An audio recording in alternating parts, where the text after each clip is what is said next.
What I want to do now is really then highlight the types of tools that we are producing or that we hope to produce, and some of which you're going to be experiencing this week. If you recall, one of the things that we do is actually create a set of technologies, and there are three that I want to talk about here. The tools actually to allow us to do multi-scale modeling and visualization.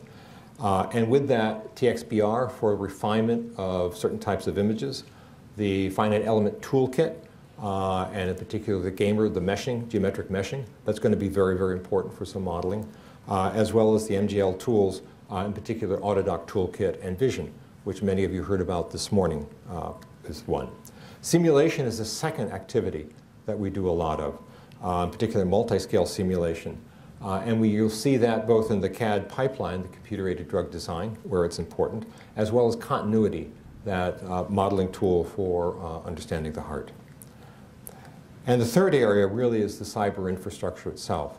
The tools that actually make us be able to take advantage of these distributed set of resources. And you'll see things like Vision actually being a tool used to be able to access those different resources and automate several of the processes that we do, especially in the computer-aided drug design. And we've had several examples over the course of our lifetime of where we've used those tools to actually gain insights into the biomedical realm, from sleeping sickness, Alzheimer's disease, neurotransmission, and of course modeling of the heart. What I want to do in the next few slides is really talk a little bit about, again, going back to our three touch points for what we're going to be trying to accomplish over the next 5 years, namely the computer-aided drug design, the mesoscale modeling, and patient-specific modeling for the heart.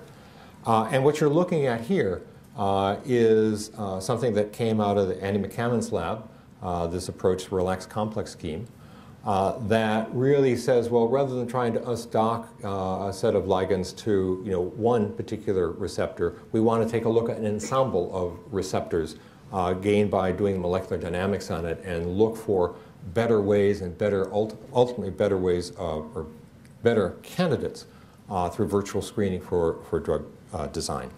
And this is a very well understood but complex method, and one of the things that we're hoping to do in the course of our 5 years is really to automate a lot of these pieces of it to make that easier for not just us that know how to do it to do, but others that don't know how to use this as well, to allow more people to attack a wider range of challenges.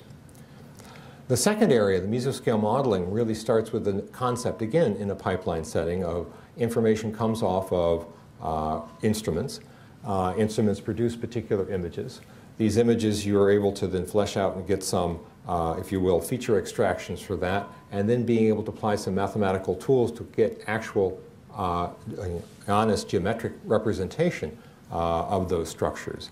And those structures then, the geometry of those structures get incorporated into other models. And there's a poster outside that talks about that, that really talks about then how you can really begin to look at a calcium transport in cells with realistic as opposed to sort of artificial geometries. And finally, the last area that we wanted to focus on was really this one of individual patient care for the heart. And this particular slide, actually I borrowed from Roy, was really one that says, look, there's a really important area, a problem with congenital heart failure. I think we all know that it's one of the leading causes of death for people over 65. Affects a lot of people, and the survival rate isn't so great. On the other hand, there's cardiac resynchronization therapy that really provides some benefits to us, but there's a certain class of patients that don't benefit. And if there were a way of somehow trying to do a triage and figuring out which ones those were, we'd be further ahead, and also better ways of optimizing where that resynchronization takes place. And so, going back to one of the earlier slides, the goal of this particular area really is to find better ways to incorporate this patient-specific data into models and use them to help us do that triage. And if you notice down here, what we really need to do is combine the individual patient information along with databases that really talk about the fibers, the directions of the fibers in the heart, and actually do the modeling to help us both decide whether a particular patient really would be a good candidate for a particular therapy. And then afterwards, really to figure out where we can optimize where the locations of those pacemakers might be placed. So just as a word from our sponsor here, as I mentioned, NBCR is one of 50 national resources that are funded by the National Institutes of Health. And these centers really are to provide training and tools for the broader biomedical community.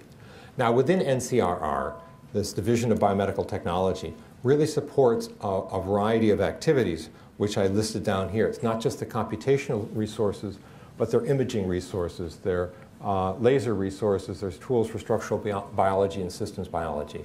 So while you are experiencing one of these resources, there are another 49 at least that may be of interest to you, and I would really encourage you to take a look at, because they do a wide variety of activities that may benefit your research.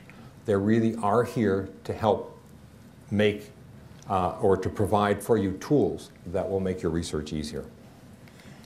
So let me conclude by introducing members of the team who will be talking later today. Most of them will be around this week. And this is really a wonderful group of people because they really reflect a very multidisciplinary approach to things with people from chemistry, from computer science, from bioengineering, working together to really look at not only these challenges that I talked about, but how we can ultimately figure out how to integrate information across these various biomedical scales of what we do.